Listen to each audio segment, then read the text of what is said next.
All right, so we're at problem number 10. It clearly says optional problem, but I still want to go through the option with you. All right, so we're going to go to we're going to do number 10. We'll do it on graph paper. And this is going to be 3x plus 5y equals, not equals, it's not equal. What is it? It's greater than. Who's it greater than? It's greater than 8. Now, granted, I'm going to graph a line out. Right? I'll tell you what line I'm going to graph out. I'm going to graph 3x plus 5y is equal to 8. And I'm going to say, kind of just by inspection, I see a really easy x and y value. And what value do I see? I see 1 and a 1. And why is that? 3 plus 5 is 8. All right? Then the next question comes is, how you get the next point. Again, some people find it very difficult to do that. Let's take a look at it. I'm gonna solve for y. So 5y is equal to minus 3x. Let's see, plus 8, and then divide through by 5. What do you get? Y equals minus 3/5 of an x plus 8/5. I'm really focusing on that minus 3 and the 5. So I'm going to say it appears that this will be going down by 3 when this goes up by 5. All right, let's see if that...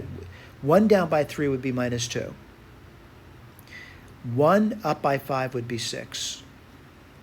Now, before I say anything, I'm going to start to erase things over here. Erase this again. You can always rewind the videotape if you have to. These are 2 points, though. The question is, are they correct? Well, we know 1's correct. What does it mean? 3 plus 5 is definitely 8. Let's do the 6. 3 times 6 is 18. And 5 times minus 2 is minus 10. That does, in fact, equal 8. So what I'm going to do is I'm going to graph.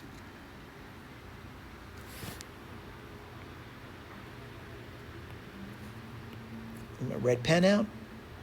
Oops, red pen. And I'm going to graph 1, 1. That's right here about. And I'm going to graph 6 minus 2. 1, 2, 3, 4, 5, 6, and then 2 down. What I'm going to do is take a ruler, and I want to graph a line, roughly speaking, goes through those 2 points. Now, our convention is for a strictly greater than problem, we're going to use a dashed line.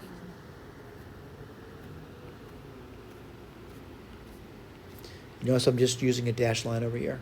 I'm going to get rid of my ruler now. I'm going to put an arrow over here indicating the dashed line goes on forever. All right? The dashed line goes on forever. Now, my suggestion over here is pick a point in either of those 2 half planes. What's the easiest point to pick? I would have to say 0, 0 is the easiest point I could pick in that universe. So I'm going to pick 0, 0 as a test point. This is test point. We're going to plug it in here, and what do we get? 0 greater than 8. Now, I immediately know that's not true. So I can't shade that side of the line in. The other side gets shaded. And what I'm going to do is I'm going to make some attempt, I'm not very good at this, of shading in this side of the line over here. And I'm going to do this over here. And again, it's not the prettiest thing to do, but this half plane gets shaded in over here. All right, and I mean the whole thing gets shaded in. Now, granted, when I'm doing it on a computer, I have software that actually shades it pretty nicely, by the way. But we're done. Thank you.